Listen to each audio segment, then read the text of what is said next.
This is a podcast about our lived experience, which unfortunately includes infant death and subsequent mental health struggles. Please take good care of yourself and only listen if this content feels safe for you right now. We'll still be here when you're ready. Hi, I'm Judith. And I'm Alina. We both lost babies to SIDS in winter 2021. In the throes of grief, I reached out to a stranger on the internet and our friendship was born. In the years since, we've been working hard to survive, rebuild, and navigate the continual challenges that have come our way, including divorce, Job loss, dating while bereaved, moving multiple times, health scares, pregnancy and parenting a living child, starting new jobs, and so much more. We are tired. Happily ever after is out of the question for us, but this podcast documents our journeys to happier ever after because we believe life after loss is worth living. So join us as we laugh, cry until we laugh. Welcome to As Long as I'm Living podcast. We're so glad you're here. We're so excited that you're here to, we're sorry that you're here, but we are excited to be recording this episode because I feel like you emailed us so long ago and we were so excited about it, but we just weren't ready. And so now, I appreciate your patience and your determination and your willingness. And I also, since we're recording, I'll also say that we often tell people to email us if they want to be on the podcast. And then we do invite them to participate in the podcast. I feel like it's so discouraging when people say just email me, but we take those emails really seriously. So thank you for being so willing. Well, another one of the TFMR episodes is somebody who I think wrote in, but it was years ago. And then just because then everything that happened and you were on a break and I was like, oh, I'll just reach out and say, we're missing you. Yes. Well, it was someone from the email.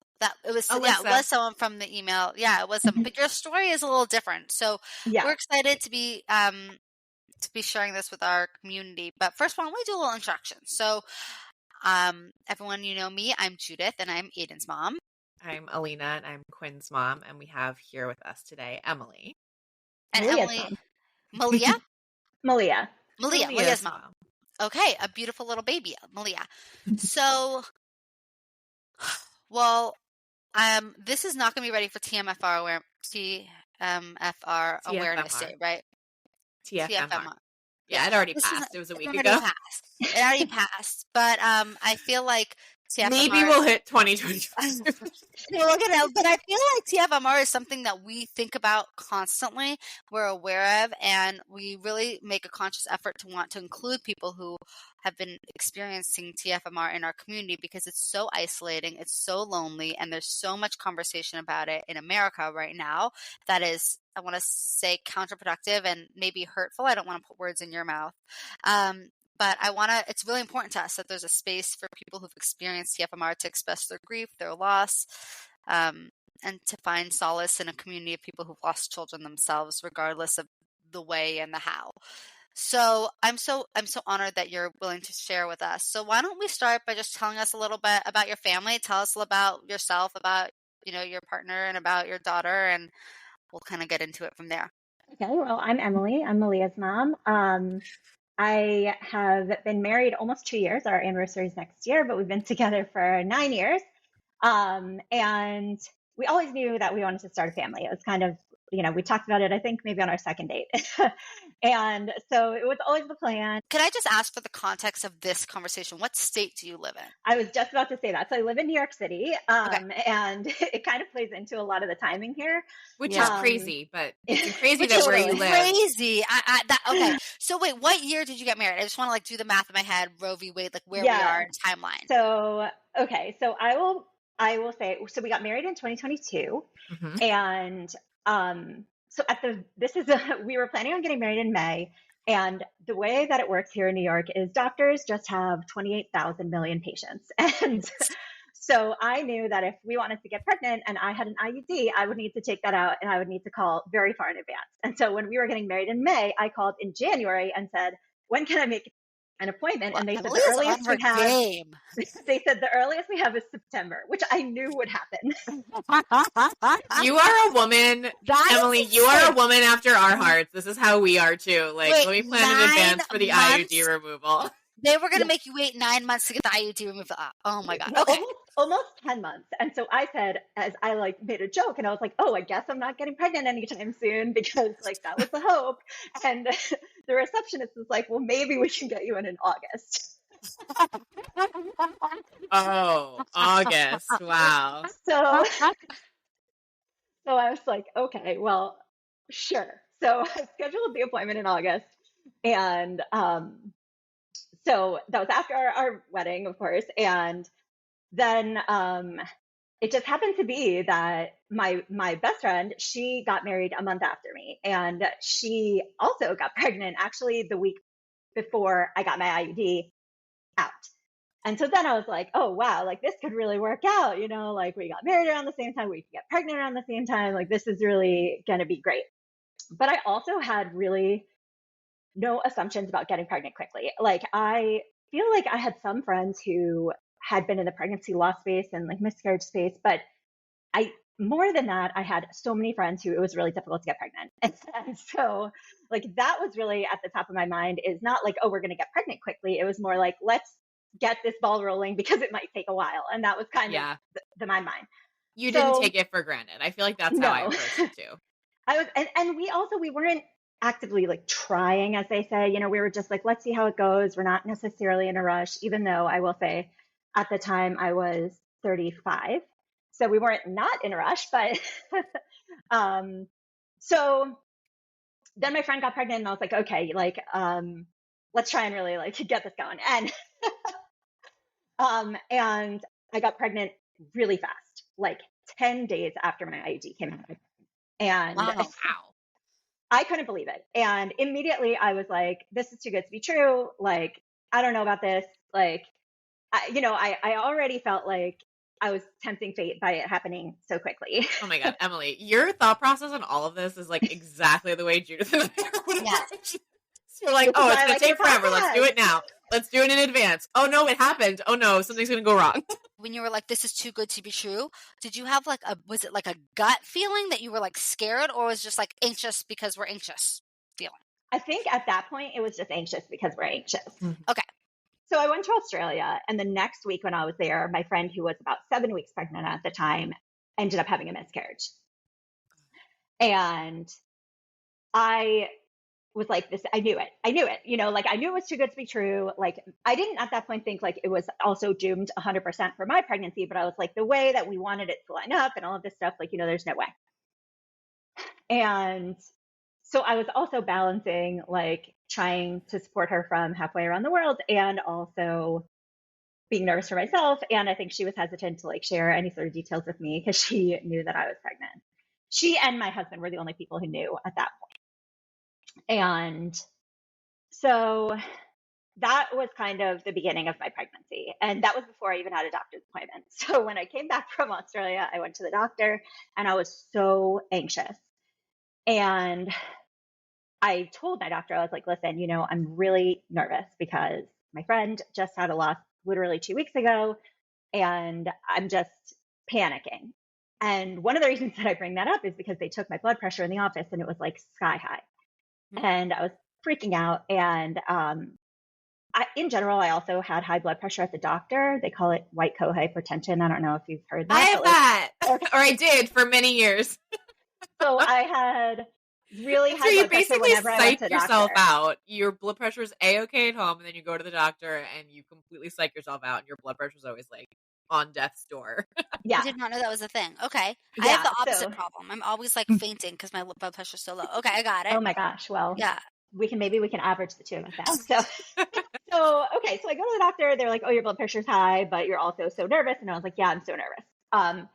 So appointment goes well. Go to another appointment, you know, a month later, whatever, appointment is still, they're going well. And I'm meanwhile, like waiting for something to happen. Mm-hmm. But every time that I go, my blood pressure is high because I'm scared.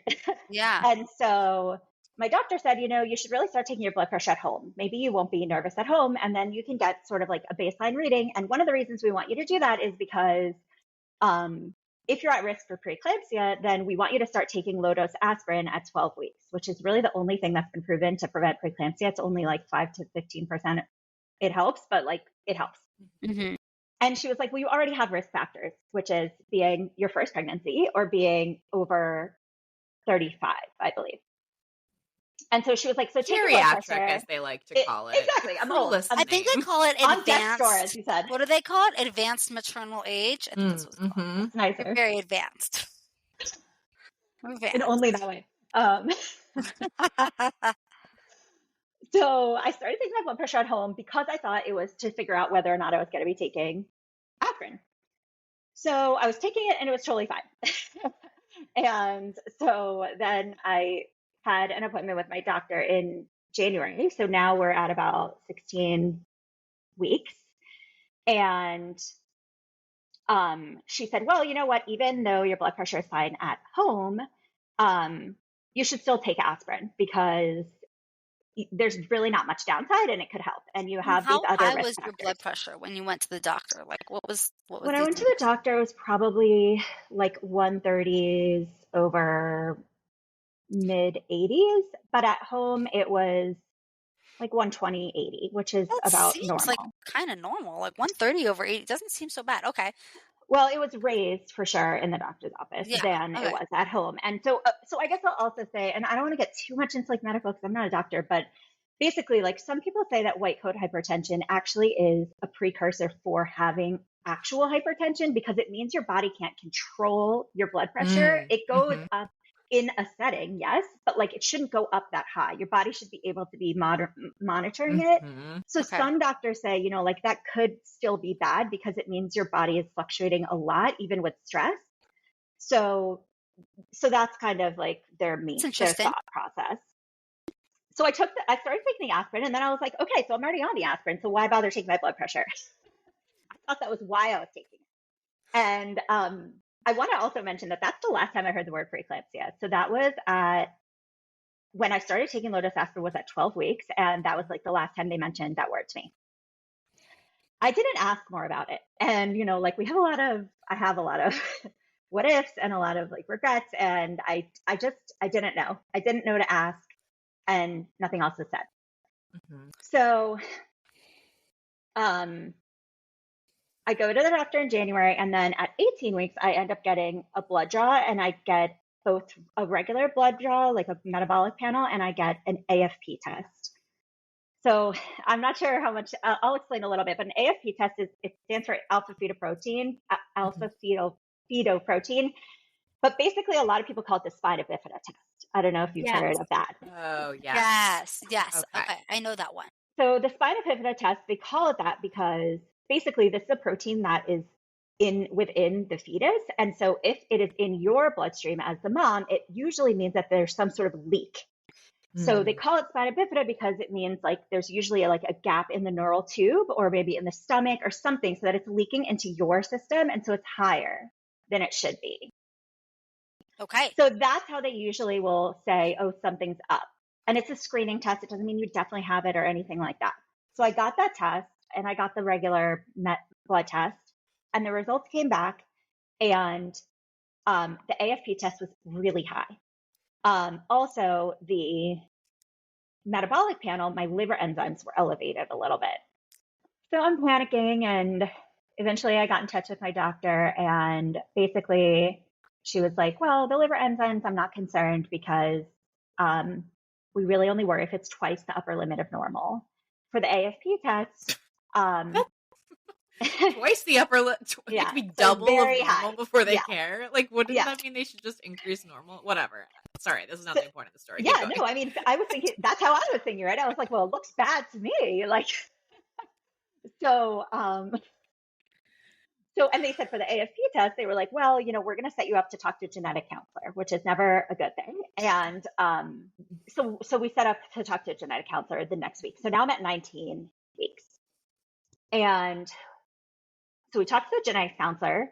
I also just want to say for anyone who doesn't know what spina bifida is, it's when like part of the spine or like the neural tube or column, whatever, is like exposed from the spine, right? So there's like a neural part of your like neurological system is always supposed to be covered, and there's a part of it that's uncovered or exposed, I think, right? That's what it is. It's a birth defect. Yeah, and or a leak in the neural tube. And so, and it also ranges in how bad it could be, which is what the genetics counselor basically told us. And they said, well, the best way to figure it out is actually by getting a scan and looking at the spine. That's actually much better than getting an amnio, and it's a lot less dangerous. And so I was already scheduled in for a 20-week scan the next week, and they were like, just wait. It was like the hardest week ever. Well, in hindsight, not the hardest week ever, but it wasn't fun. You had a very difficult week. So I was just waiting because there was literally nothing I could do. They said that was like the best thing you could do is wait. And so we had the 20-week scan and everything looked great. So she was measuring small at 20 weeks, but not crazy small. She was in the 30th percentile, which if you think about 50th being average, I wasn't so worried about 30. I was They always told me that if it's the only worry if it's under 10. So 30. So that's also what I thought. So I was I'm not in the 30th percentile. Alina, what do you think I am? As a full-grown adult, too? I'm the second for that. So it's so funny that you say that, Judith, because I'm really tall. And and so I was thinking that, too. I was like, wait, but my baby should be big because I'm tall. Got it. So, okay, at this point, I also want to say something really that kind of ends up being important in hindsight, which is that we weren't going to find out the sex of our baby. And so our doctor had said, don't look at the ultrasound reports because it'll say. And so she was like, I'll just communicate with you if anything is wrong, or I'll say if anything happens, but like if you open it, it will say the sex. And so I never opened them.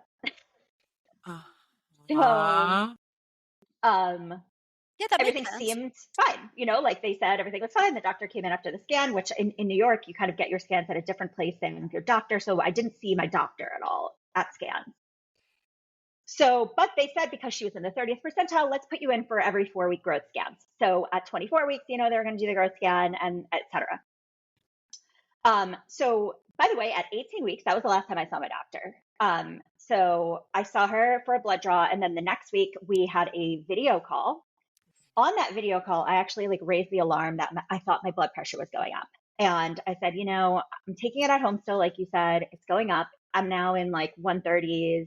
85 at home, which is what it was in the office, slowly kind of going up. And she said, that's kind of normal in pregnancy. You have a huge increase in blood in your body. And so your blood pressure does tend to go up. And she said, it's not high enough yet to medicate. Okay. Adding a little hindsight there, which is you should ask, what is high enough to medicate? I did not ask. Yeah. But you know what? I'm sitting here and I have Dr. Florescu, Dr. Heather Florescu, who was on our podcast. She's incredible. I have her in my head and her being always ask the questions. What's so funny, Alina? I have the opposite in my head. I'm like, yeah, that sounds right. That isn't that high. Your blood pressure does go up. That seems normal. That's not even a question that would come in my mind. And in hindsight, you're like, oh, those are all questions.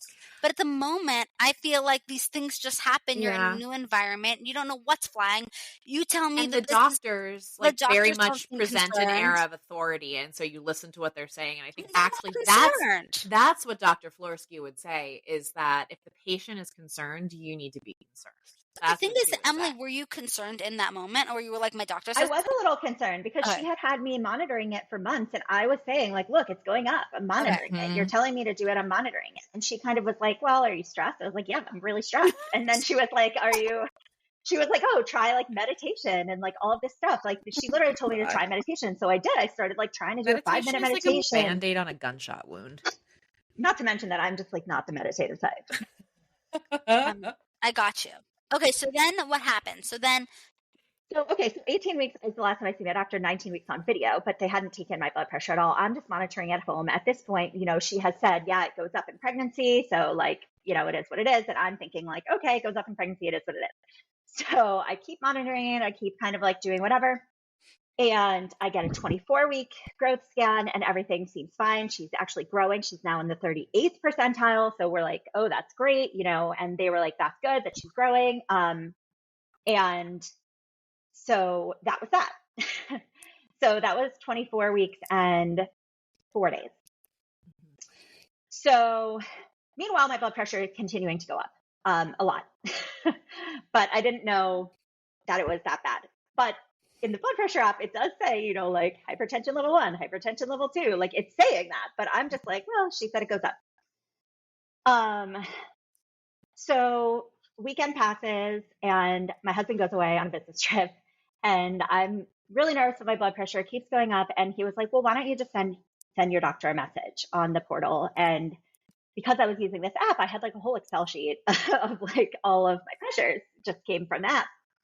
So day goes as normal. I have a full day of work. I go to the gym. I come home and I'm like, okay, I'll just like send her this message. So I send her and I'm making dinner and she calls me within 5 minutes, which is like very rare. And it's also after hours. Yeah.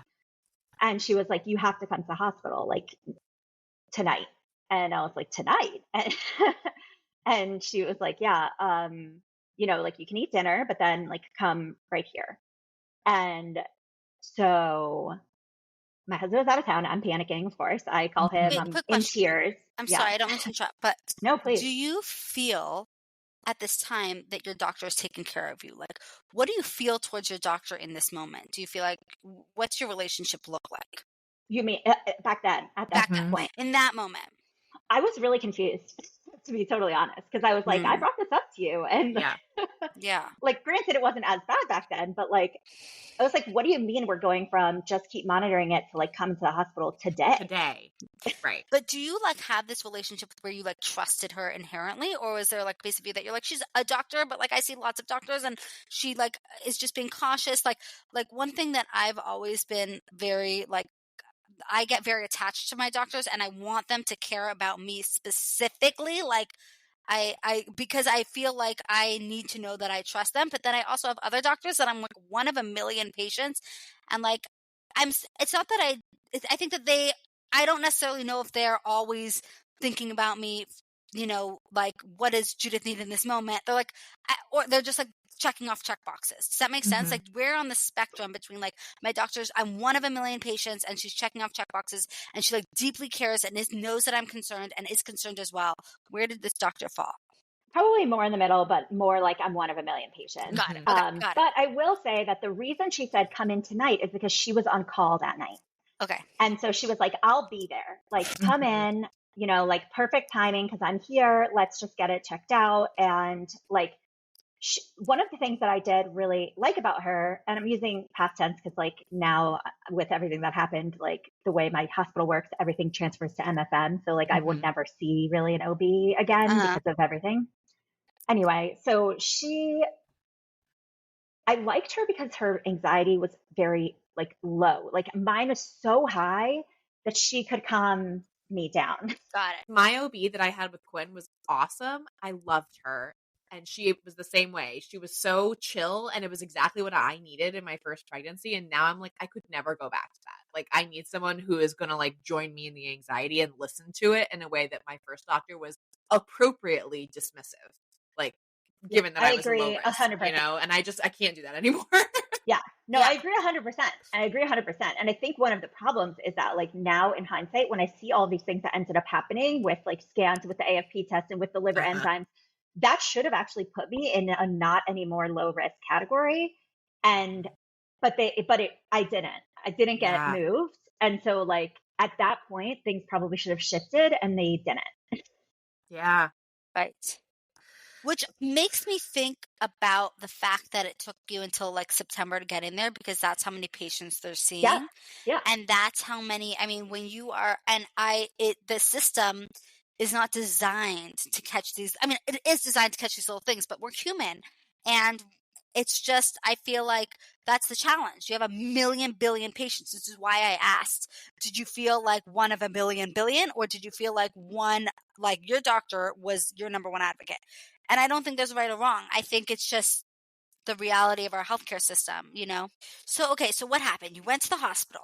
So I go to the hospital, I take my sister because my husband's out of town. And at that point, by the way, I'm thinking like, because at this point I'm 25 weeks. 25 weeks pregnant to the day. But I'm pretty pregnant, but also like not pregnant enough that if I'm low risk, my husband can't like take a business trip. 100%. You know, like we weren't thinking like he can't leave me. Right. So, and by the way, when I call him, like I'm distraught because I'm going to the hospital, but I'm not thinking like this is the end. Like, Yeah. I'm like, I wish you were here. Yes. But not like you You're not in need to be. crisis. Yeah. So I went to the hospital. My doctor is there. My blood pressure when they take it at triage is like insane because I'm freaking out. Yeah. And because it's so insane, things start getting really dire really fast. Were you having blood pressure like symptoms? Like were you having like stars in your eyes and like No, I had zero symptoms. I had no swelling, like all these things that usually come with high blood pressure, whether it's like severe headaches or like vision issues or swelling. I didn't have any of that. In fact, like I had been at the gym 2 hours prior and I was fine. So it's just because you were taking your blood pressure that you even knew there was a problem. Yeah, okay. Exactly. So when I get to the hospital, my blood pressure is high. They're acting like, like the end is near. And I am so confused. Like, honestly, at that point, I didn't understand. And they have some protocols at the hospital. I guess if you're over a certain amount, then you need certain meds within a certain amount of time. And they had basically a clock running. Like I heard them being like, we have 2 minutes, we have 1 minute. And I'm just like, what is going on? Like I was eating dinner at home. All of a sudden there's like 4 nurses in the room trying to get IVs in me and like all this stuff. And I just am really confused. Do you know 2 minutes until what? So I think they have some sort of protocol that like within 5 minutes, they need to get you on, I'm assuming either blood pressure medication or magnesium sulfate. Yeah. Which is to help prevent seizures if you have really high blood pressure. And also, so it helps prevent seizures in the mother and it helps protect the brain of the baby. Or maybe, Alina, maybe what it is maybe from the first medication, you have 5 minutes to take the second medication. Because why? But 5 honestly, minutes from what? I understand from why when they you walk in the door. 5 minutes from when? Yeah. I understand why they weren't being particularly communicative because it sounds like this was a very emergent situation. But I'm also like that must have been so alarming. So it felt like it was like an ER situation you see on a TV show, except for that I felt fine. So I was so confused. Like that was my only emotion at that time was like, what is going on? Yeah, rightfully so. I mean, that's crazy. And so there's like 5 people in the room and I was just like, what is going on? And they couldn't get the IV in. And so then they gave me some meds by mouth because they weren't able to do it. And then like, it was, a lot of crazy. So when did it switch from being like almost like a funny, oh, what the heck's happening? Like where you're feeling fine. When did it switch from that to, oh my God, we have to make some big decisions? So so honestly, that night there was a lot that they still didn't know. They knew my blood pressure was high, but that was all that they knew. And they were hoping that they could get my blood pressure down by meds. And then they would go from there. So they were still hoping that I would get to 34 weeks. That was their hope. Like with really high blood pressure, they were like, we're going to try and get to 34 weeks. And so my doctor was there and she was kind of like, again, like very low anxiety about this. And she was like, this is a Tuesday night. She was like, I'm on again on Saturday night, but like, I highly doubt like you'll be here then. But like, if so, I'll see you then. And so she was like, yeah, we're going to try and get to, she said 37 weeks at that point. But then an MFM came in and was like, no, we're like our aim is 34 and you may have to stay here until then. And I was like, what? I was like, what is going on? Like, I don't know. And they were like, yeah, we're going to do these tests. We're going to test your, they didn't say what, they were just like, we're going to do some tests and then we'll know more when they come back. And so it's like, okay, so they were like, well, you're here for at least 24 hours. And I think probably because magnesium is usually a 24-hour thing. So I remember in that moment, I went and I canceled the class I had scheduled for the gym the next day because that's like where my mind was. I was like, oh, I can't go to the gym tomorrow. Right. I so didn't get it. Like I did not get it. But they also weren't explaining it. No, they weren't explaining it. And so I go to an L&D room. My sister is communicating with my husband and he's like, okay, I'm going to come back. I'm going to get he had missed the last flight of the night. He's going to come first flight in the morning. And so when he's at the airport the next morning, overnight, I get visited by a lot of doctors in the room, a NICU doctor, like a lot of different doctors. And I, again, was like, I'm a little confused, like why the NICU doctor was talking to me about all these horrible outcomes for babies born at this gestational age. And like, ask if I wanted a tour of the NICU. And I was just like, I don't know what's going on. I'm still so confused. Like, I don't get it. And so the next morning we got some tests back and they were looking pretty good. And so I remember texting my husband who was in the airport being like, things are looking pretty good, whatever. And they decided they were going to be taking blood every 4 hours to be testing I don't know what. And later I come to realize it was liver enzymes that they were testing every 4 hours. And so he gets on the plane and by the time he lands, things are completely different because when I checked into the hospital, remember the liver enzymes I said had to be twice the upper limit. So when I checked into the hospital, they were about 4 times the upper limit and they were basically doubling every 4 hours. Wow. So at that point, I think they were something like 8 times upper limit and getting worse. So again, by the way, I still have no symptoms, like nothing. Usually when you're going into liver failure, you end up with like, they call it URQ pain, like upper right quadrant pain. You end up with like all this stuff that your body is kind of failing. But I wasn't having any of that. They usually will check different like reflexes and stuff like that for preeclampsia. And I wasn't having any symptoms and it was kind of baffling the doctors as well. Mm-hmm. So is this, at this point, are they saying the words preeclampsia? Is that what you had at this point? And they just, yes. So they're finally saying like, that's what this is. And I think, so I ended up basically with what's called HELP syndrome, which some people say it's a severe subset of preeclampsia. Some researchers say it's like a different mechanism, but it is a placenta problem. Should I define it? No, listeners, I'm gonna put something in the description about this. It's HELLP, right? There's 2 L's. HELLP.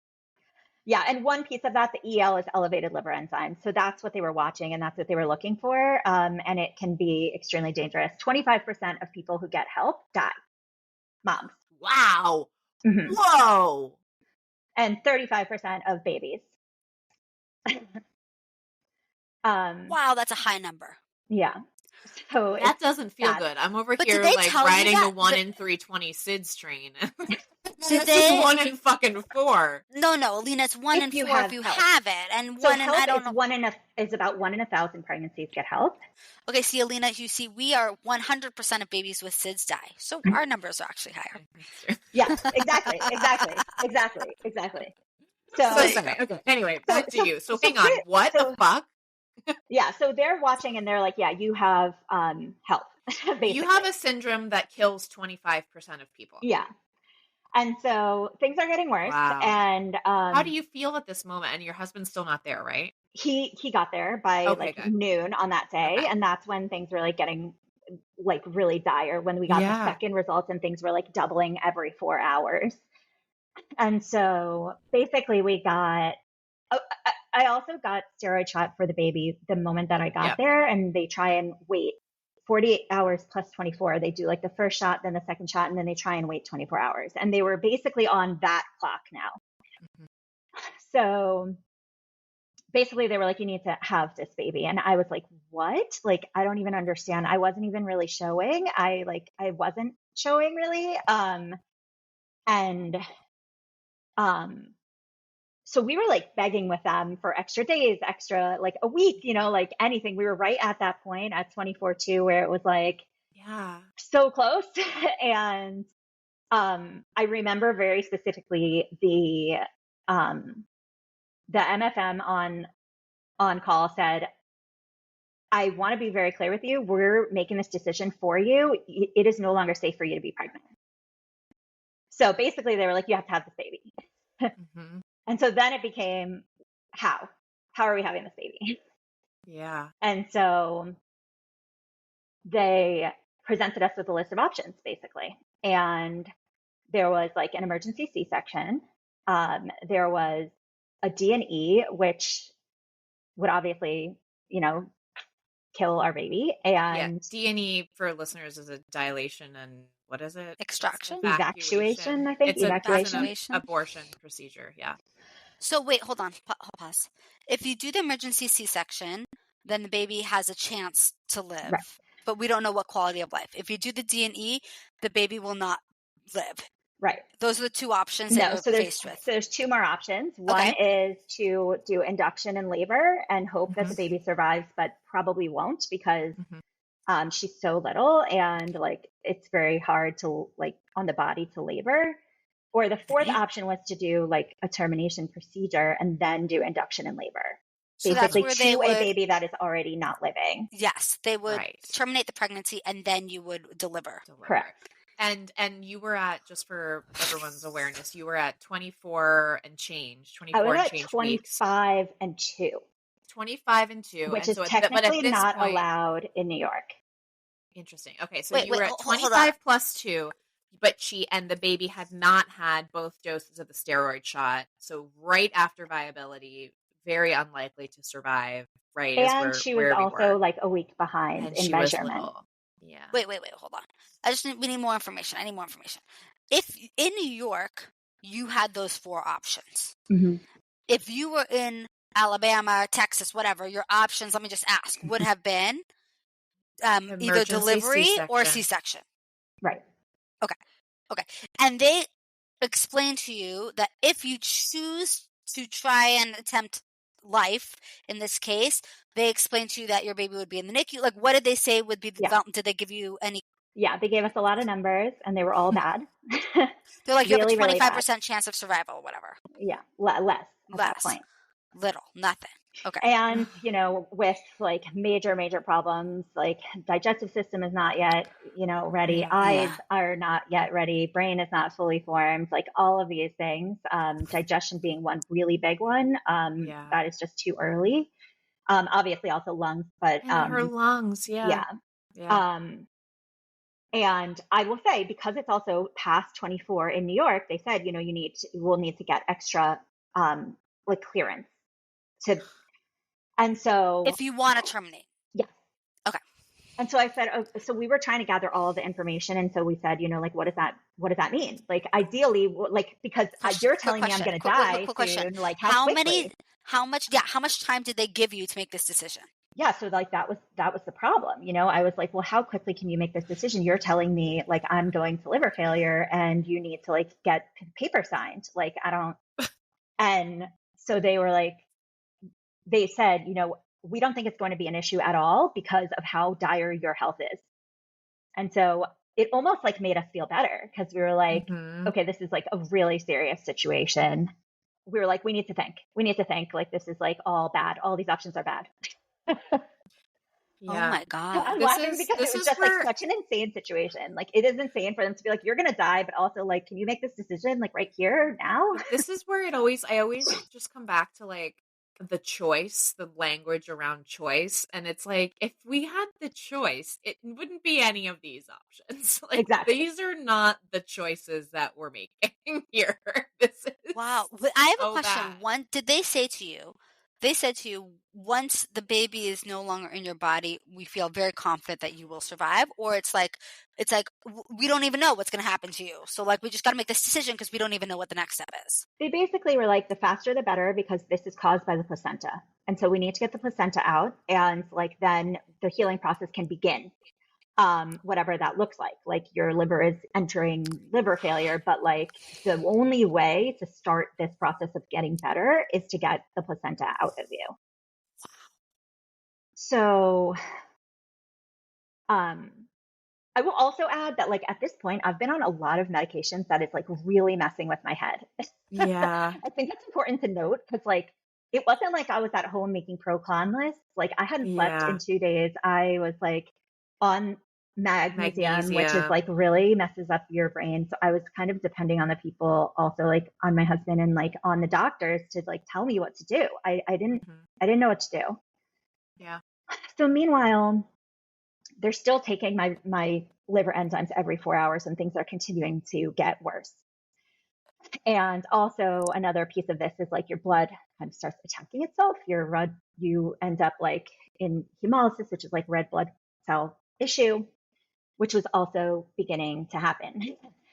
And so, are you still feeling okay at this point with the exception of the drug side effects? Like, were you now starting to have side effects? I guess it's hard to probably tease it out. Just mental, like I'm like really fuzzy and like fevery and stuff like from MAG. But the issue is that as things are getting worse, they're coming in and they're telling us that some of the options that they gave us are no longer on the table. So, which options are no longer on the table? Basically, they were saying that surgery would be really dangerous for me because like they weren't sure my body could like handle it at that point. And so basically they said, you know, C-section is the best case possible scenario for your baby, but it is the worst possible case scenario for you. It's like a major abdominal surgery and like it's not looking great for you. Right. Because your organ systems were like eating themselves practically. So like not great to rip you open. Oh my They're basically Emily. Making you choose between you and your baby. Yeah, literally. It is that. It literally was that. But almost not even that because the baby wasn't guaranteed to live. Exactly. So it was almost like there's for a chance that your baby lives, a very low chance that your baby lives. Right. And even if she lives, it will be like not likely a great scenario. Right. Low quality of life. So wow. So surgery's off the table. So the D&E was off the table also. Right. As was the C-section. So now it was like, do we try labor or do we do like termination in labor, basically? And like when they said that she would probably not survive labor, I also just couldn't think of like killing her in labor, you know, like slow, it felt like a slow, painful death. Like I just couldn't think of that. Yeah. I couldn't. That makes so much sense to me. I think all of us who are listening to this story are like putting ourselves in your shoes and just like, it's just overwhelming even to think about like just making this choice. It's like, you can't even, even with all my mental faculties, like I can't. You have to make a decision, but the brain like doesn't know how to process this kind of information. Yeah. And you're doing it on the clock. So basically they said the guy who is the best at doing these termination procedures, which is basically like an amnio, it's like an ultrasound guided needle. Yeah. The guy who's the best at this doctor who is like going to be the best and, you know, whatever, like he's off shift in 2 hours. Oh my God. Okay. Yeah. So now we have like a 2-hour time clock on this. And what was your husband saying? So initially he was like, this is your decision. This is your body. Like, I can't make it. And I just was like, I cannot make this decision myself for us. I can't. Like, I need for my own like sanity to know that this was like a joint decision. And I can't, I get that it's my body, but like we have to be on the same I mean, you page. think about it, it really is, it's really almost like a parenting decision when you think about it.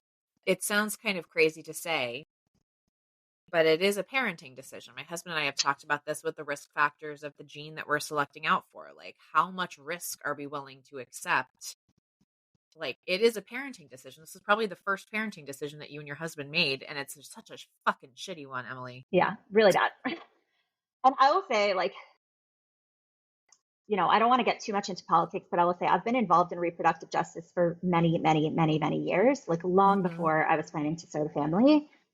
And I have very strong feelings about like choice. And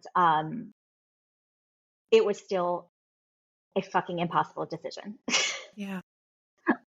Yeah. Like, of course it was. It's like nobody wants to be put in that space where like we wanted this baby so badly, you know, like I had the registry, I had the like everything, you know, but it just,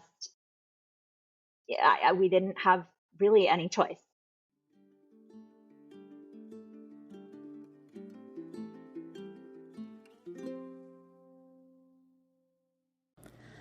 Hi, it's Emily again, Maliyah's mom. I realized that when we recorded, I mentioned how I hadn't looked at any of the ultrasound report notes because we were keeping Maliyah's sex a secret. Then I never came back around to why that mattered. I didn't look at those notes for about a year. And then in February of this year, leading up to her birthday, I couldn't stop reading and rereading my entire medical history. In the notes from my 20-week scan with Maliyah, 5 weeks before I was admitted to the hospital, there was a note that said, close monitoring for preeclampsia. I don't know what close monitoring was meant to entail, but first of all, it was never said out loud. And second of all, I never saw a doctor between when that note was written and until I was in triage. But I had literally no clue, and no one mentioned preeclampsia to me out loud since my 12-week appointment.